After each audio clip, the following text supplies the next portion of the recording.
사랑하는 형제자매 여러분, 오늘 여러분의 삶에 하나님의 크신 은혜와 평강이 함께하시기를 기도합니다. 우리가 함께 나눌 이 말씀이 여러분의 영혼의 깊은 울림과 위로가 되기를 소망합니다. 잠시 복잡한 세상의 시름을 내려놓고 성령님의 인도하심을 구하는 마음으로 이 시간에 귀 기울여 주시길 바랍니다. 만약 오늘 이 말씀을 통해 은혜를 받으셨다면 이 기쁜 소식을 주변의 다른 이들에게도 전해주시는 것은 어떨까요? 여러분의 공유와 구독은 이 복음의 메시지가 더 멀리 퍼져나가는 귀한 통로가 될 것입니다. 주님의 이름으로 여러분을 축복합니다. 오늘 우리는 로마서 9장의 마지막 부분, 그 중에서도 30절부터 마지막 절까지를 함께 묵상하고자 합니다.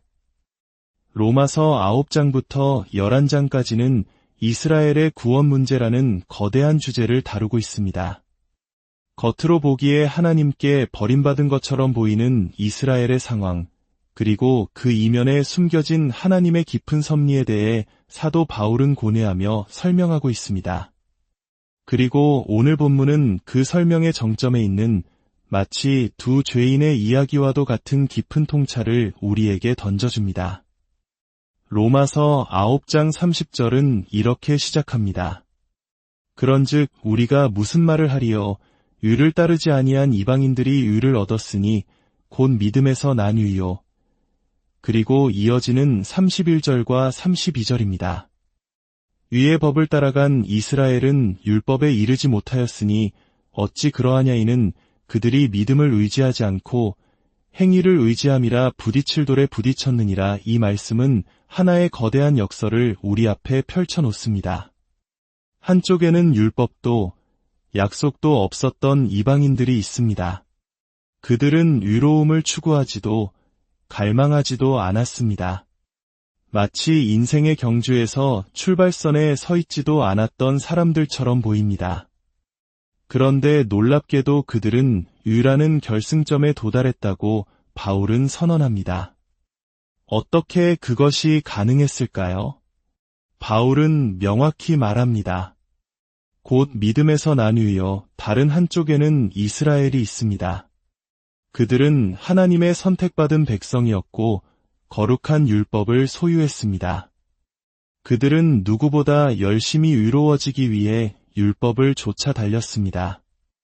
아마 우리 한국인들의 정서와도 비슷할 것입니다. 목표를 위해 밤낮으로 노력하고 정성을 다하는 그 모습 말입니다. 하지만 그들의 결과는 어떠했습니까? 그들은 결코 율법이 약속하는 위에 도달하지 못했습니다. 왜일까요?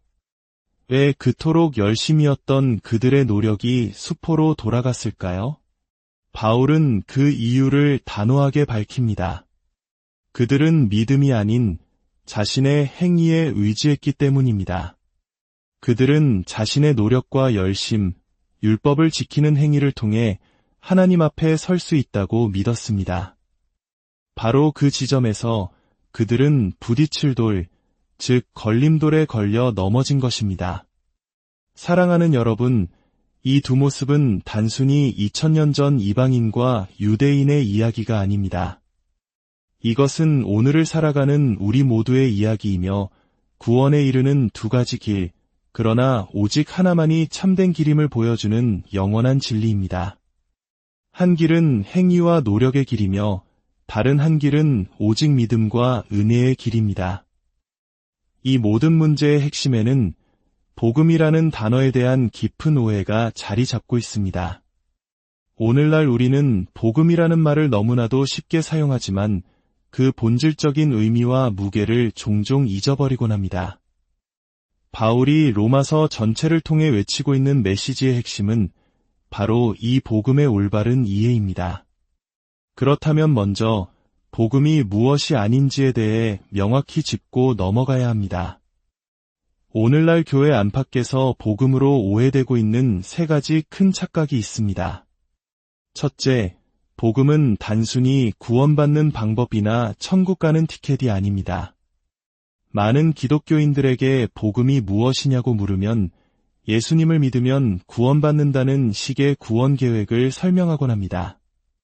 물론 틀린 말은 아닙니다.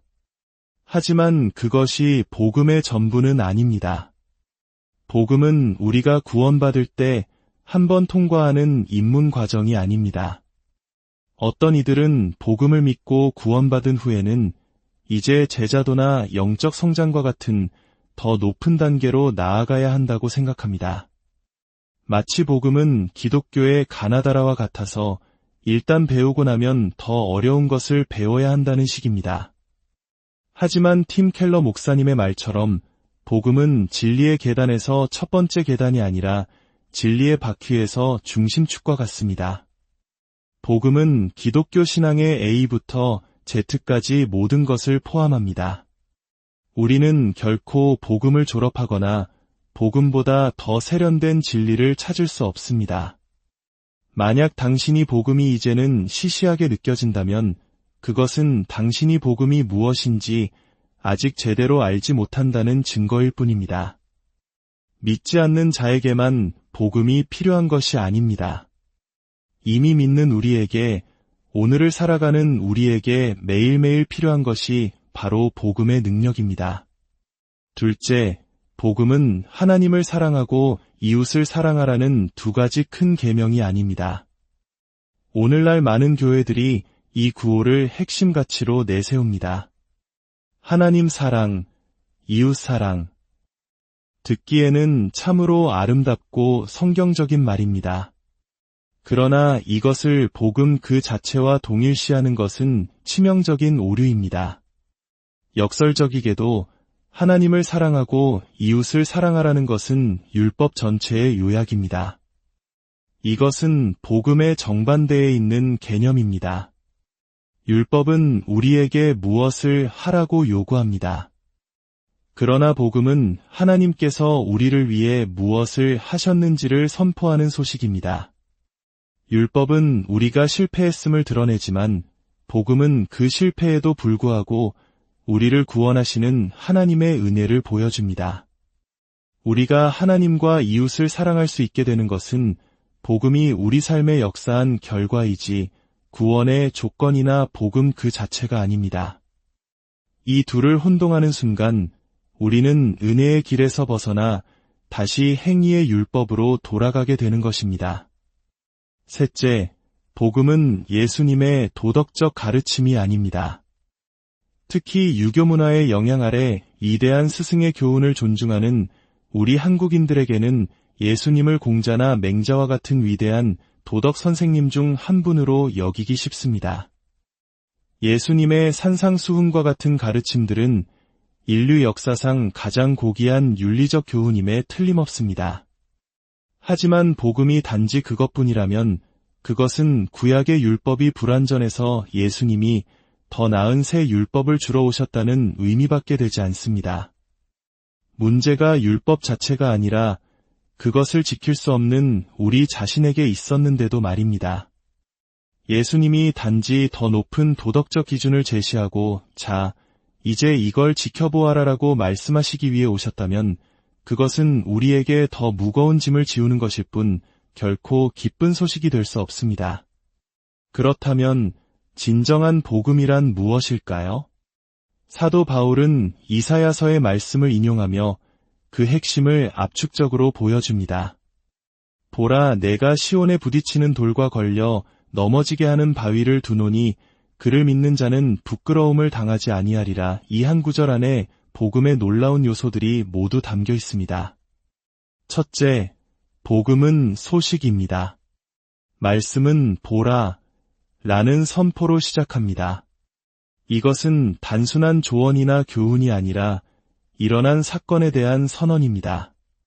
복음을 뜻하는 헬라어 유앙겔리온 자체가 기쁜 소식, 승리의 선포를 의미합니다. 그렇기 때문에 우리는 복음을 살아낼 수 없습니다. 어떤 이들은 말로만 전도하지 말고 삶으로 복음을 보여주라고 말하지만 이는 복음의 본질을 오해한 것입니다. 소식은 삶으로 보여주는 것이 아니라 말로 선포하는 것입니다. 물론 우리의 삶은 복음의 빛을 반사해야 합니다. 그러나 삶 자체가 복음이 될 수는 없습니다. 복음은 내가 무엇을 하는가에 대한 이야기가 아니라 하나님께서 예수 그리스도 안에서 나를 위해 무엇을 하셨는가에 대한 소식이기 때문입니다. 둘째, 복음은 하나님 중심적입니다. 내가 시온에 돌을 둔다. 이 선포의 주체는 나, 즉 하나님이십니다. 복음의 시작과 중심과 끝은 언제나 하나님이십니다. 오늘날 많은 복음 메시지는 너무나 인간 중심적입니다. 하나님은 당신을 사랑하시며 당신을 위한 놀라운 계획을 갖고 계십니다. 하나님은 당신 없이는 사실 수 없을 만큼 당신을 원하십니다. 와 같은 말들은 듣기에는 달콤하지만 복음의 본질을 왜곡합니다. 복음은 내가 얼마나 특별한지에 대한 이야기가 아니라 하나님이 얼마나 거룩하고 주권적인 분이신지에 대한 이야기입니다. 복음 안에서 인간의 역할은 주인공이 아니라 하나님의 구원 이야기가 펼쳐지게 만드는 문제적 존재입니다. 복음은 우리를 높이는 것이 아니라 우리를 산산이 부수어 하나님의 영광 앞에 무릎 꿇게 만듭니다. 셋째, 복음은 그리스도 중심적입니다. 하나님께서 시온에 두신 그 돌은 누구입니까? 신약 성경 전체는 이 걸림돌이 바로 예수 그리스도이심을 증언합니다. 복음에서 그리스도를 빼면 아무것도 남지 않습니다. 마르틴 루터는 복음은 그리스도에 대한 이야기 외에 다른 어떤 것도 아니며 그렇게 되어서도 안 된다고 말했습니다. 복음은 막연한 신학적 이야기가 아니라 구체적으로 예수 그리스도라는 한 인격에 대한 소식입니다. 넷째, 복음은 십자가 중심적입니다. 그리스도는 순종하는 이들에게는 주춧돌이 되시지만 불순종하는 이들에게는 걸림돌과 넘어지게 하는 바위가 되실까요? 그 핵심에는 십자가의 신비, 즉 십자가의 스캔들이 있기 때문입니다. 십자가는 세상의 지혜로는 이해할 수 없는 가장 어리석고 충격적인 사건입니다. 우주를 창조하신 하나님께서 자신의 독생자를 십자가에서 죽게 하셨다는 사실, 우리의 죄에 대한 하나님의 공의로운 진노가 그 아들에게 쏟아 부어졌다는 사실은 인간의 이성으로는 도저히 받아들일 수 없는 스캔들입니다.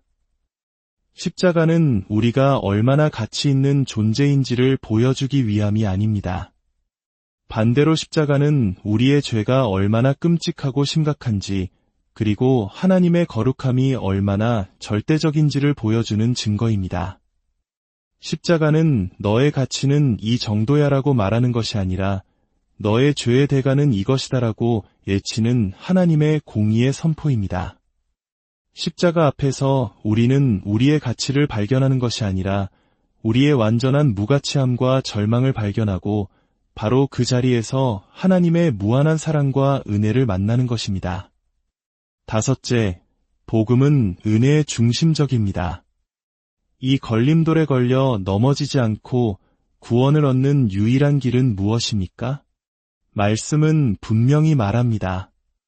그를 믿는 자는 율법을 완벽하게 지키는 자도 선한 행위를 많이 쌓은 자도 아닙니다. 오직 그를 믿는 자입니다. 그리고 이 믿음조차도 우리의 노력이나 공로가 아닙니다. 이방인들은 의를 추구하지 않았음에도 믿음으로 의를 얻었습니다. 이는 믿음이 인간 편에서 시작되는 행위가 아니라 전적으로 하나님께서 주시는 선물, 즉 은혜임을 보여줍니다. 에베소서 2장 8절은 선언합니다. 너희는 그 은혜에 의하여 믿음으로 말미암아 구원을 받았으니 이것은 너희에게서 난 것이 아니요 하나님의 선물이라. 마지막으로 복음은 종말론적입니다. 그를 믿는 자는 부끄러움을 당하지 아니하리라. 여기서 말하는 부끄러움은 단순히 심리적인 창피함이 아닙니다. 이것은 마지막 심판의 날에 하나님 앞에 섰을 때 당하게 될 궁극적인 수치를 의미합니다. 복음은 우리에게 마지막 그날 하나님의 심판대 앞에서 담대히 설 수 있는 영원한 소망과 안전을 약속합니다. 우리의 구원이 나의 노력이나 상태에 달려 있다면 우리는 매일 불안에 떨며 살아갈 수밖에 없을 것입니다.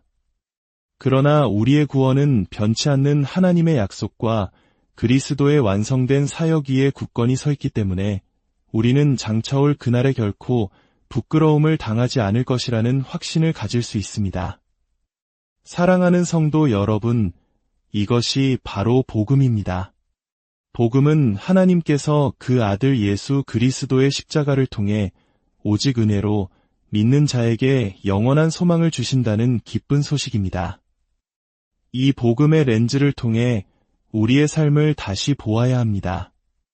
우리의 결혼 생활, 자녀 양육, 직장 생활, 인간관계 그 어떤 것도 복음과 분리될 수 없습니다. 우리는 문제를 해결하기 위해 복음을 잠시 내려놓고 세상적인 방법론을 찾는 것이 아니라 복음을 굳게 붙들고 그 빛으로 모든 문제를 해석하고 헤쳐나가야 합니다. 우리의 결혼은 그리스도와 교회의 연합을 보여주는 작은 그림이 되어야 하고 우리의 자녀 양육은 다음 세대에게 위대한 복음을 전수하는 거룩한 사명이 되어야 합니다. 이스라엘은 자신의 행위를 의지했기에 걸려 넘어졌습니다. 그러나 의를 구하지도 않던 이방인들은 오직 믿음으로 의를 선물로 받았습니다. 오늘 당신은 어느 길 위에 서 있습니까? 여전히 당신의 열심과 노력, 당신의 선함을 의지하며 힘겹게 달리고 있습니까? 아니면 모든 것을 내려놓고 나를 위해 모든 것을 이루신 예수 그리스도라는 반석 위에 온전히 서 있습니까? 우리의 유일한 소망은 오직 복음뿐입니다. 이 복음의 진리 위에 굳게 서서 날마다 그 은혜의 깊이와 넓이와 높이를 알아가는 저와 여러분이 되기를 주님의 이름으로 간절히 축원합니다. 이제 함께 기도하겠습니다. 거룩하신 하나님 아버지, 오늘 말씀을 통해 복음의 진정한 의미를 다시 한번 깨닫게 하시니 감사합니다. 행위와 공로를 의지하여 스스로 의로워지려 했던 이스라엘의 어리석음이 바로 우리의 모습이었음을 고백합니다. 이제 우리의 모든 헛된 노력을 멈추고 오직 우리를 위해 모든 것을 이루신 예수 그리스도의 십자가만을 붙들게 하옵소서. 복음이 단순히 우리를 구원하는 로만 지식이 아니라 우리의 삶 전체를 이끌어가는 능력이며 지혜임을 매 순간 기억하게 하여 주시옵소서. 이 복음의 능력으로 오늘 하루도 승리하게 하시고 우리의 삶이 이 기쁜 소식을 증거하는 통로가 되게 하여 주시옵소서.